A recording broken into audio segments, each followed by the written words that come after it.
Hello.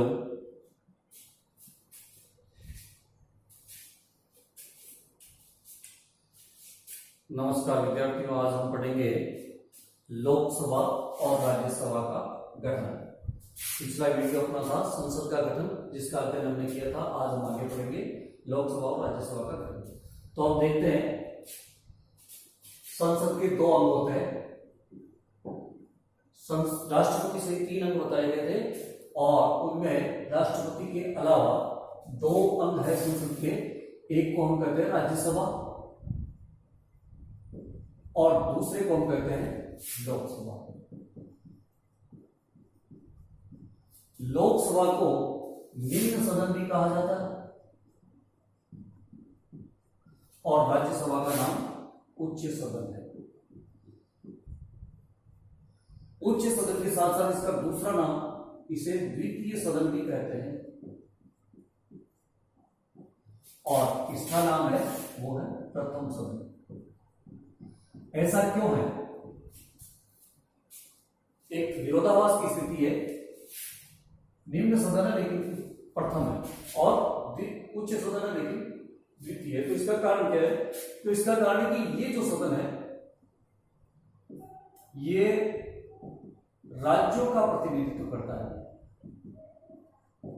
संघ में, केंद्र में राज्यों का प्रतिनिधि सदन होता है और ये जो सदन है वो करता है सीधे जनता का प्रतिनिधित्व। तो जो जनता का प्रतिनिधित्व करता है वो लोकतंत्र में महत्वपूर्ण होता है। प्रथम वो है, जनता सबसे प्रथम है, इसलिए जनता का प्रतिनिधित्व करने वाले सदन को प्रथम सदन कहा जाता है। लेकिन इसको उच्च सदन क्यों कहा जाता है? इसका कारण है कि ये वरिष्ठ नागरिकों का, वरिष्ठ जो है उनका सदन है, वरिष्ठों का सदन है। अपेक्षाकृत अधिक आयु वाले, अधिक ज्ञान वाले और सांसद के रूप में लंबा अनुभव रखने वाले और कला, ज्ञान, विज्ञान के क्षेत्र में उन्नति, अच्छे विचार रखने वाले व्यक्तियों का सदन है। इसलिए इसको उच्च सदन कहते हैं, यानी वरिष्ठों का सदन है। और ये इसमें अपेक्षाकृत कम अनुभव वाले, कम आयु वाले, जैसे 25 साल का व्यक्ति लोकसभा का सदस्य बन सकता है, लेकिन राज्यसभा का सदस्य बनने के लिए 30 साल की उम्र चाहिए। तो कम अनुभव वाले व्यक्तियों का सदन होने के कारण से इसको निम्न सदन कहते हैं।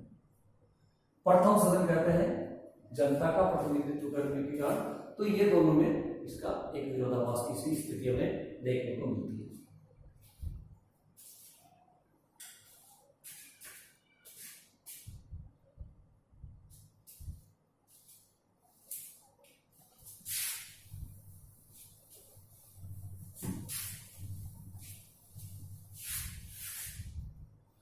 अब हम आगे दोनों का एक तुलनात्मक अध्ययन करते हैं।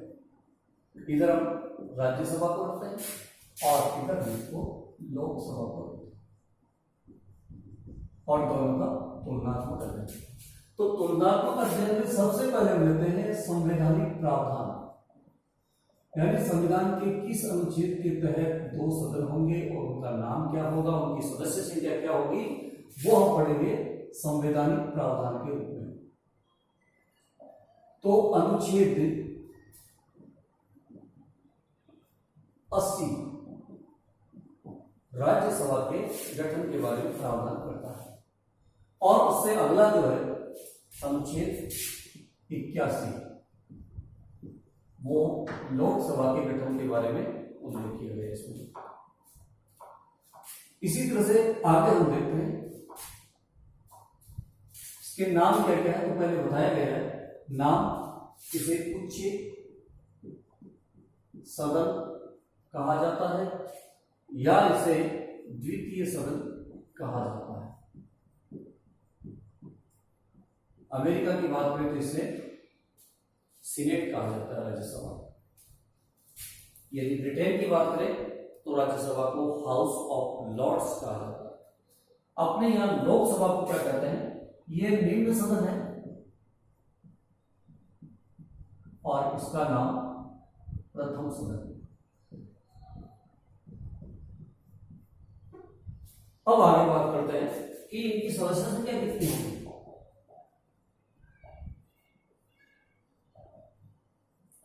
तो सदस्य संख्या में दो तरह की बातें आएगी।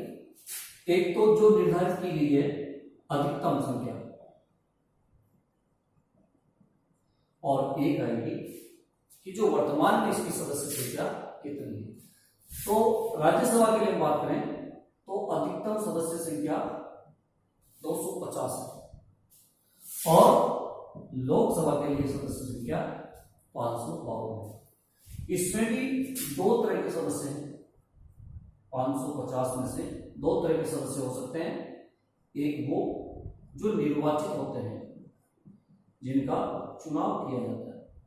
एक वो जिनका मनोनयन होता है, अर्थात राष्ट्रपति द्वारा अपनी इच्छा से किसी को सांसद बनाया जाए, राज्यसभा का सदस्य बनाया जाए। निर्वाचित सदस्य जो होते हैं वो जनता द्वारा निर्वाचित होकर आते हैं। वैसे ये अप्रत्यक्ष तरीके से निर्वाचन होता है, तो ये विधानसभा सदस्यों द्वारा निर्वाचित किए जाते हैं। जो राज्य हैं उनकी विधानसभाओं के सदस्यों द्वारा।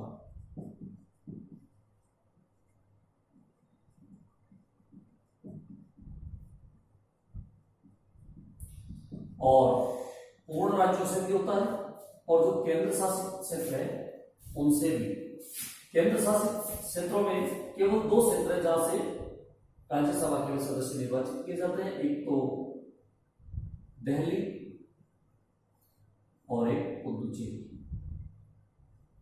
क्योंकि इन्हीं दो केंद्र शासित प्रदेशों में विधानसभा है, इसलिए इनसे सदस्यों का निर्वाचन होता है। बाकी जो केंद्र शासित प्रदेश है उनसे सदस्यों का निर्वाचन नहीं होता। तो निर्वाचित और मनोनयन दो तरह के सदस्य। मनोनयन राष्ट्रपति के द्वारा होता है। किसका मनोनयन किया जाएगा? इसमें लिखा है कि राष्ट्रपति उन व्यक्तियों को राज्यसभा के लिए मनोनीत कर सकता है जिन्होंने कला, विज्ञान,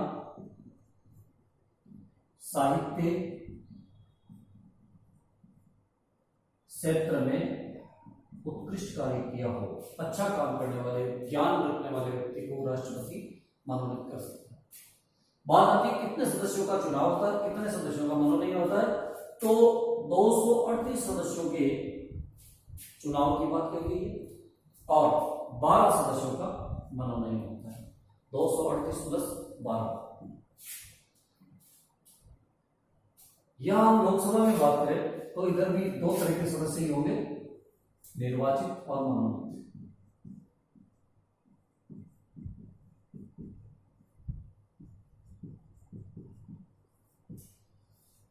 निर्वाचित सदस्यों का निर्वाचन जनता द्वारा किया जाएगा। और जनता में कौन निर्वाचन करेगा? वयस्क मताधिकार इसका तरीका है। वयस्क मताधिकार द्वारा इसका निर्वाचन होता है। अर्थात 18 वर्ष की आयु प्राप्त नागरिक को अपना सदस्य निर्वाचित करने का अवसर दिया जाता है। वो लोकसभा के लिए अपना प्रतिनिधि भेज सकता है।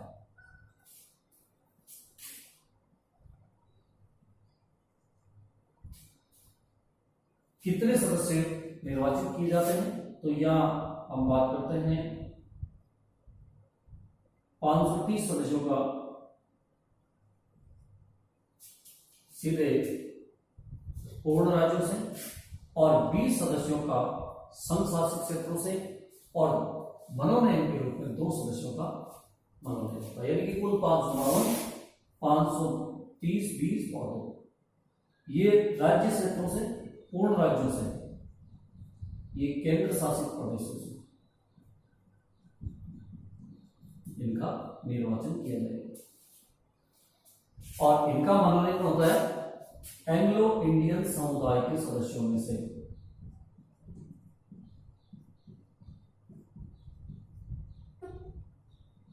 इनके मनोनयन के लिए अनुच्छेद 331 में यह प्रावधान है कि यदि लोकसभा में एंग्लो इंडियन समुदाय को प्रतिनिधित्व नहीं मिलता है तो राष्ट्रपति 2 व्यक्तियों का मनोनयन कर सकता है, अनुच्छेद 331 के अनुसार। तो इस तरह से 530 और 20 ये तो निर्वाचित सदस्य हैं और 2 सदस्य यहाँ मनोनीत है। इस तरह से इनका मनोनयन होता है। अब हम बात करें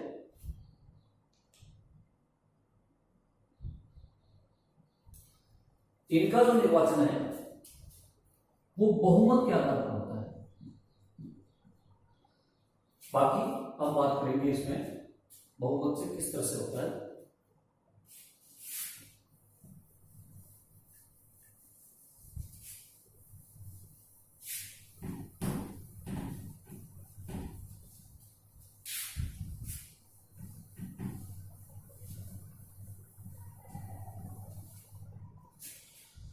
जहां तक सदस्य संख्या की बात थी तो हम बात करते हैं वर्तमान में कितने सदस्य हैं इनमें। वर्तमान सदस्य संख्या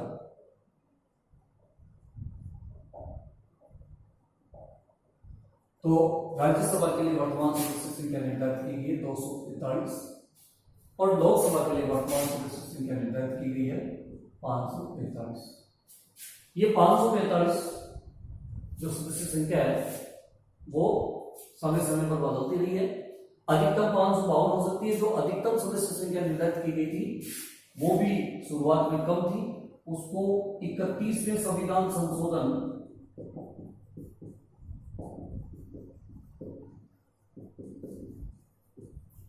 1974 द्वारा निर्धारित किया गया। 1974 के द्वारा ये 552 सदस्य संख्या निर्धारित की गई थी। ये जो 245 सदस्य हैं इनमें से 233 सदस्यों का निर्वाचन होता है और वही 12 सदस्य मनोनीत होते हैं। 233 में से 229 पूर्ण राज्यों से और 4 सदस्य केंद्र शासित प्रदेशों से निर्वाचित होते हैं। यहां जो वर्तमान सदस्य संख्या उसका भी डिवाइडेशन इसी तरह से है कि 530 ये तो पूर्ण राज्य क्षेत्र से और 20 सदस्य 20 के बजाय 13 सदस्य संघ शासित क्षेत्रों से हैं और 2 सदस्य एंग्लो इंडियन समुदाय के। ये वर्तमान में सदस्य संख्या का डिवाइडेशन है। 530 13 और 2 ये डिवाइडेशन है। 229 4 और 12 229 4 और 12 ये डिवाइडेशन है। इस तरह से ये सदस्य संख्या ये सदस्यों का निर्वाचन होता है। अब हम बात करें 4 नंबर पर निर्वाचन की पद्धति। जिनका निर्वाचन होता है कैसे होता है, तो इसका निर्वाचन अप्रत्यक्ष तरीके से होता है।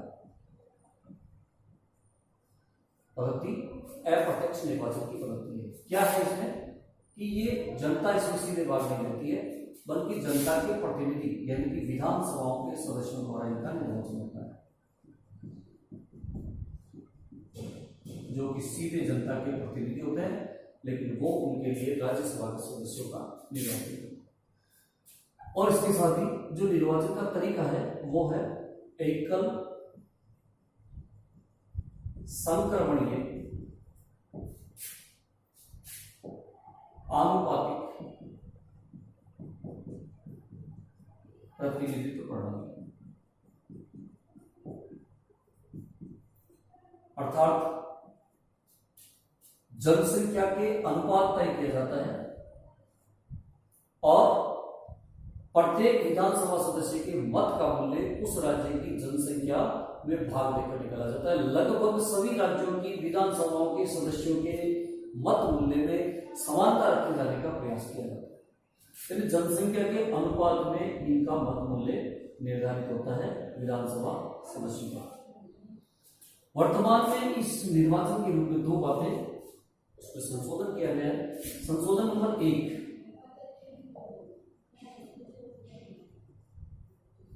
है कि अब जो सदस्य जिस राज्य से चुनाव लड़ रहा है उस राज्य का सदस्य होना जरूरी नहीं है।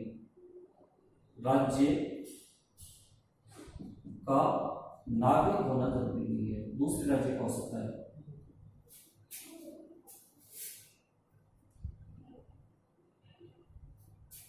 जो सदस्य चुनाव लड़ रहा है किसी राज्यसभा के लिए किसी राज्य से, तो उस राज्य का निवासी होना अनिवार्य नहीं रखा गया है।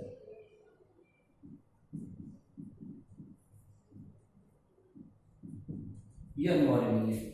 दूसरा जो संशोधन किया गया है निर्वाचन में वो ये किया गया है कि गुप्त मतदान के स्थान पर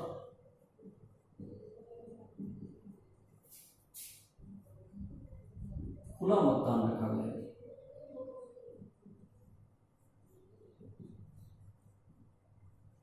यह मतदान का तरीका है। ये दो इसमें संशोधन किए गए हैं। अप्रत्यक्ष तरीके से राज्यसभा सदस्यों का निर्वाचन होता है और अप्रत्यक्ष में वो जनता के प्रतिनिधि जो विधानसभा सदस्य होते हैं वो इसके निर्वाचन में भाग लेते हैं। सभी राज्यों की विधानसभाओं के सदस्यों द्वारा अपने अपने राज्य के लिए राज्यसभा सदस्यों का निर्वाचन किया जाता है और प्रत्येक राज्य की जनसंख्या के अनुसार सदस्य संख्या अलग अलग होती है। जैसे सबसे ज्यादा जनसंख्या उत्तर प्रदेश की है तो इसमें 31 सदस्य उत्तर प्रदेश से निर्वाचित होते हैं, लेकिन कई ऐसे हैं जहां से एक सदस्य निर्वाचित होता है। तो ये सदस्य संख्या जनसंख्या के अनुपात में होने के कारण से कम ज्यादा होगी। प्रत्येक सदस्य का मत मूल्य बराबर रखे जाने का प्रयास किया जाता है, पूर्णतः बराबर नहीं होता है। ये यूपी से इनकी सदस्य संख्या है। राजस्थान से अपनी बात करें तो राज्यसभा के लिए 10 सदस्य निर्वाचित किए जाते हैं।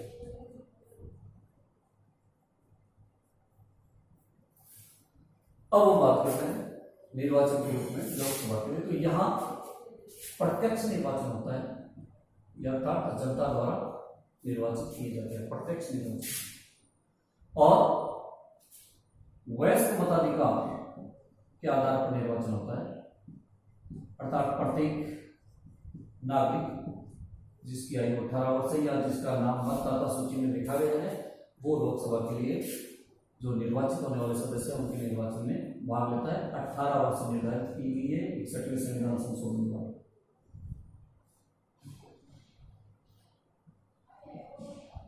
तो ये वयस्क मतदान द्वारा।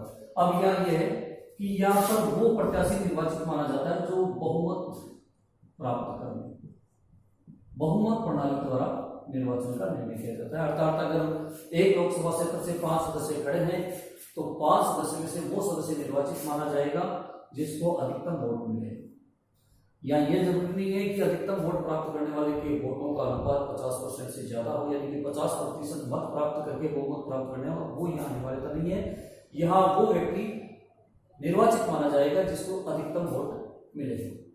और ये प्रत्येक सीट से, जैसे 543 जो लोकसभा क्षेत्र तय किए गए हैं, ये तय करने का काम परिसीमन आयोग का है। ये परिसीमन आयोग समय समय पर इनको चुनाव लोकसभा क्षेत्रों का सीमांकन करता है। फिलहाल 2026 तक के लिए सीमांकन ये रखा गया। तो इस तरह से प्रत्यक्ष निर्वाचन होता है, बहुमत से निर्वाचित होते हैं, प्रत्येक नागरिक को अपना वोट देने का अधिकार है और ये निर्वाचित होने वाले सदस्यों का निर्वाचन किया जाता है। इस तरह से हमने ये लोकसभा का निर्वाचन और राज्यसभा का निर्वाचन।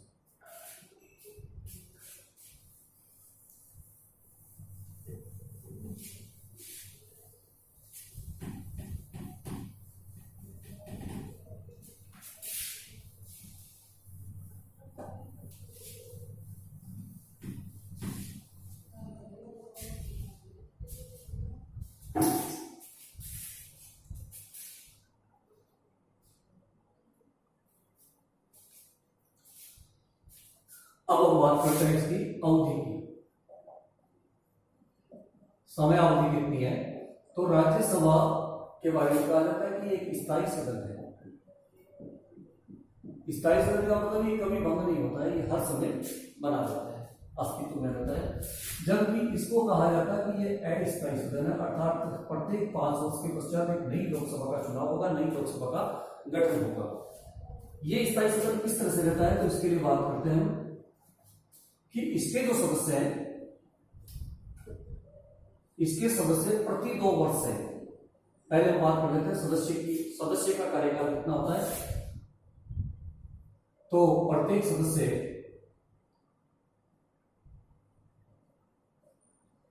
सदस्य 6 वर्ष के लिए निर्वाचित होता है।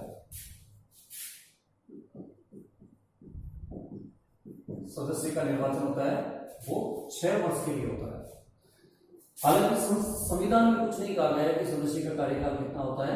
सदस्य के कार्यकाल का निर्धारण संसद द्वारा किया गया, ये छोड़ा गया था उसमें कि सदस्य राज्यसभा के सदस्य का कार्यकाल कितना होगा, यह तय करने का काम संसद द्वारा किया जाएगा। तो संसद द्वारा इसका निर्धारण किया गया है। और कितना निर्धारण किया है कि प्रत्येक सदस्य का कार्यकाल 6 वर्ष का होगा, जबकि राज्यसभा एक स्थायी सदन है जो कभी भंग नहीं होगा। किस तरह से स्थायी सदन रहेगा कि इसके जो सदस्य है, कुल सदस्य संख्या के 1/3 सदस्य प्रति 2 वर्ष से सेवानिवृत्त हो जाते हैं और उनके स्थान पर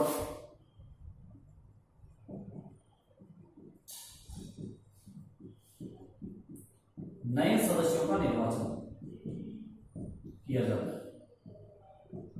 इस तरह से यह स्थायी बना रहता है। 2/3 सदस्य हमेशा कार्यरत रहते हैं, 1/3 सदस्य सेवानिवृत्त हो जाते हैं, उनके स्थान पर वापस दूसरे सदस्यों का निर्वाचन कर लिया जाता है।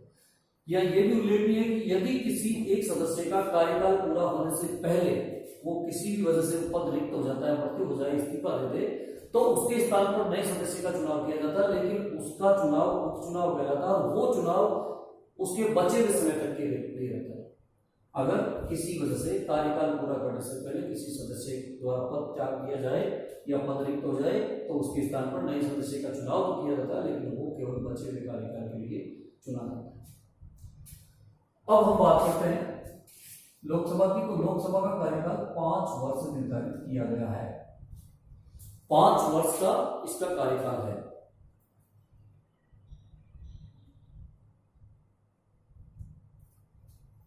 ये 5 वर्ष का कार्यकाल है अनुच्छेद 83 के अनुसार।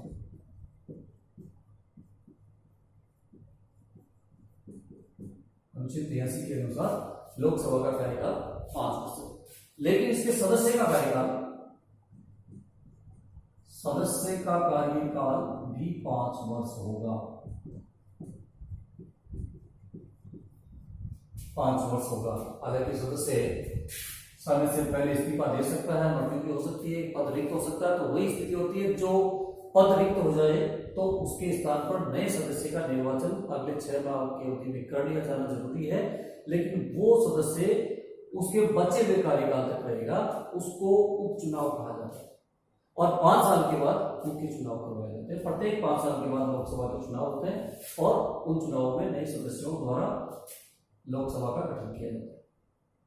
अब यह 2 बातें और आती है। नंबर 1, मंत्रिपरिषद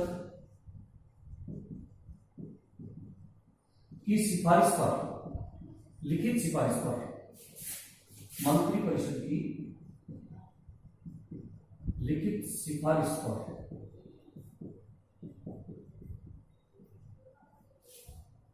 लोकसभा को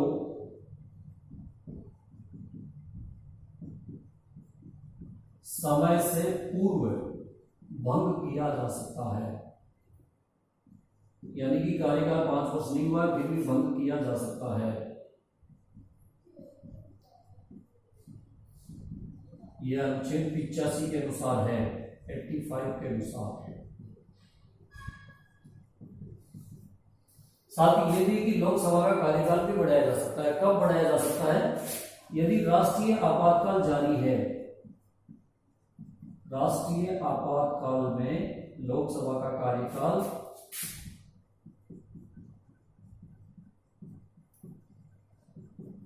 1 वर्ष करके, कितना वर्ष करके? 1 वर्ष करके बढ़ाया जा सकता है अनंत समय तक। लेकिन इसी बीच यदि राष्ट्रीय आपातकाल समाप्त हो जाए तो राष्ट्रीय आपातकाल की समाप्ति के 6 माह तक ये बढ़ाया हुआ कार्यकाल रहेगा।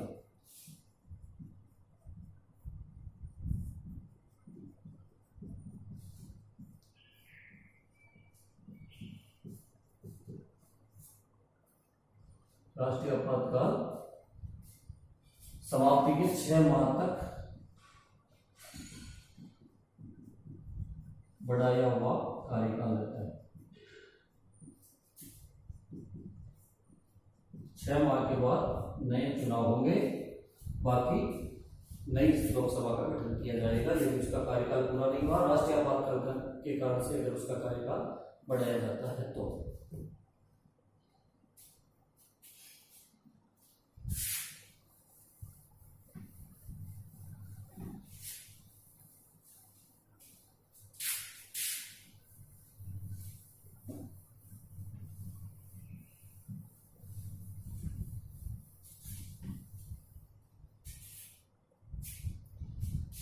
आगे बात करते हैं पदाधिकारियों की।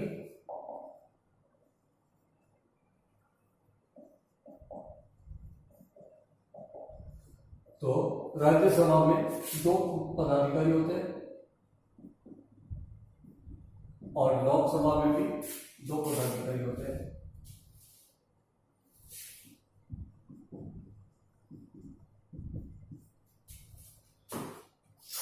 एक सभापति होता है और दूसरा उपसभापति।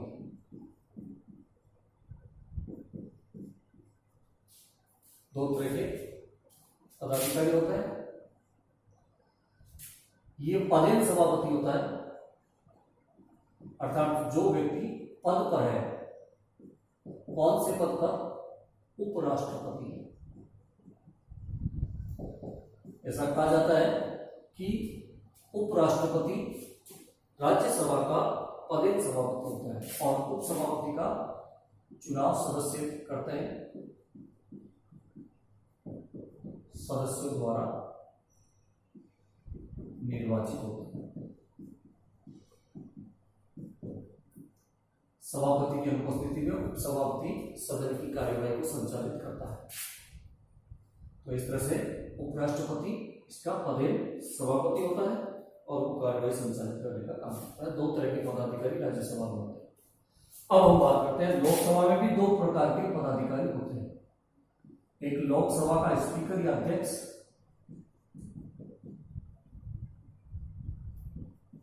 जिसको स्पीकर कहते हैं, और दूसरा जो होता है उपाध्यक्ष।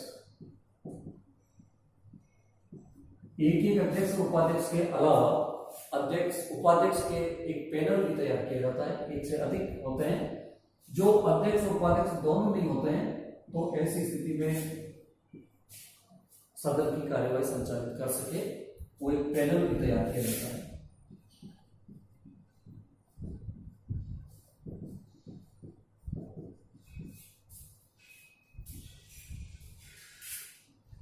इनका निर्वाचन सदस्यों द्वारा किया जाता है।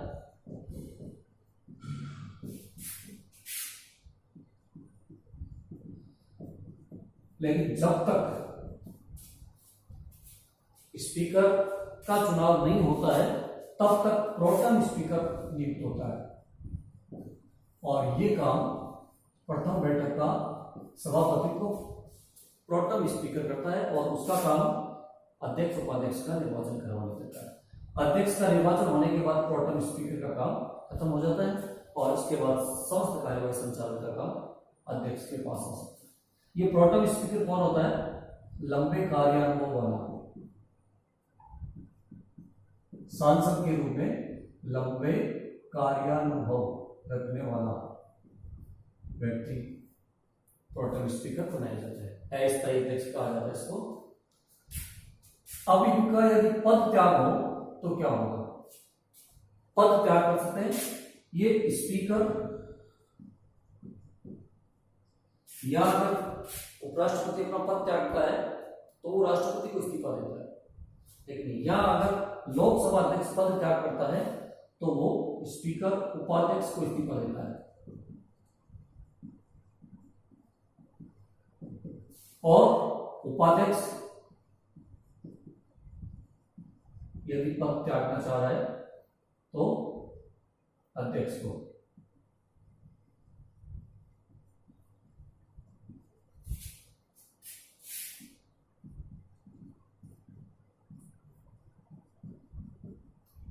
दोनों का एक दूसरे को दिया जाता है। अध्यक्ष उपाध्यक्ष को, उपाध्यक्ष अध्यक्ष को अपना इस्तीफा देता है। यह भी है कि इनको हटाया भी जा सकता है। यदि लोकसभा अध्यक्ष कार्यकाल काम सही नहीं कर रहा तो उसको लोकसभा के सदस्य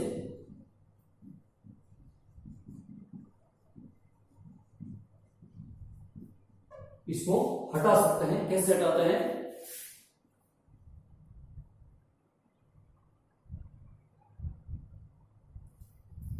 लोकसभा अध्यक्ष को हटाने के लिए लोकसभा के सदस्य अपने बहुमत से, अपने कुल बहुमत से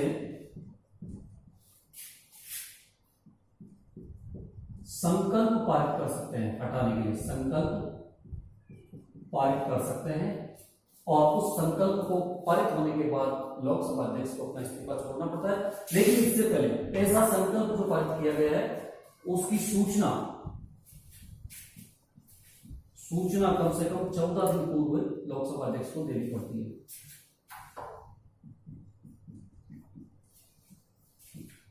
14 दिन पूर्व संकल्प पारित किया जाए, हटाने का संकल्प को पारित करने का की सूचना दी जानी आवश्यक है।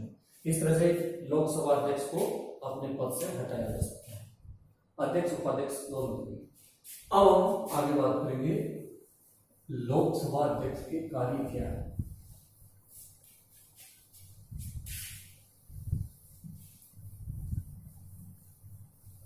बन तो ये होगा ना, पे बना छोड़ दियो, चल रही है एक पूरा बढ़ा दिया और बस के बाद फोन बंद हो।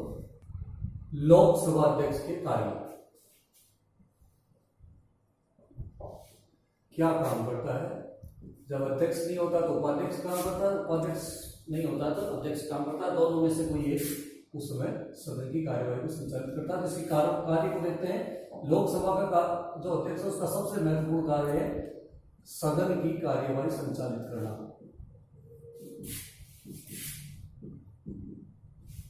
कार्यवाही संचालित करना है इसका मुख्य कार्य।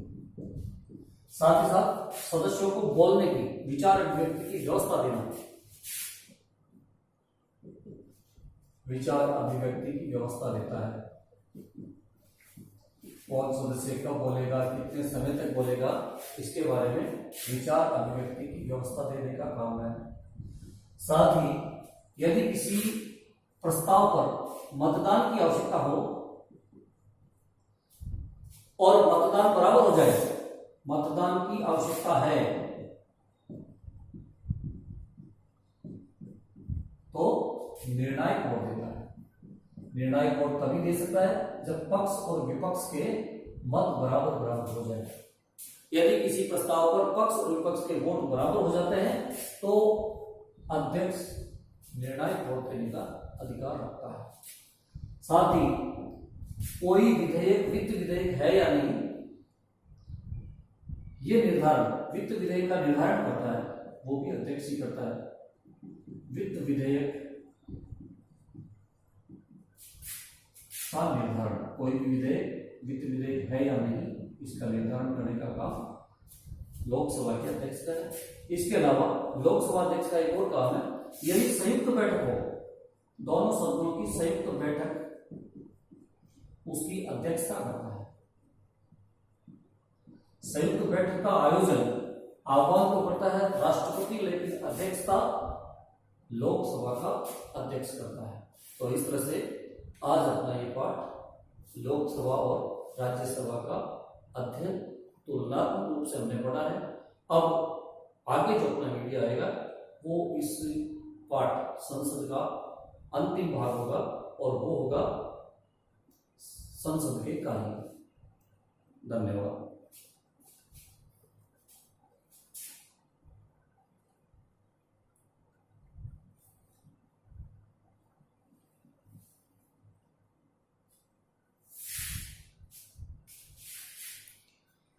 कभी कभी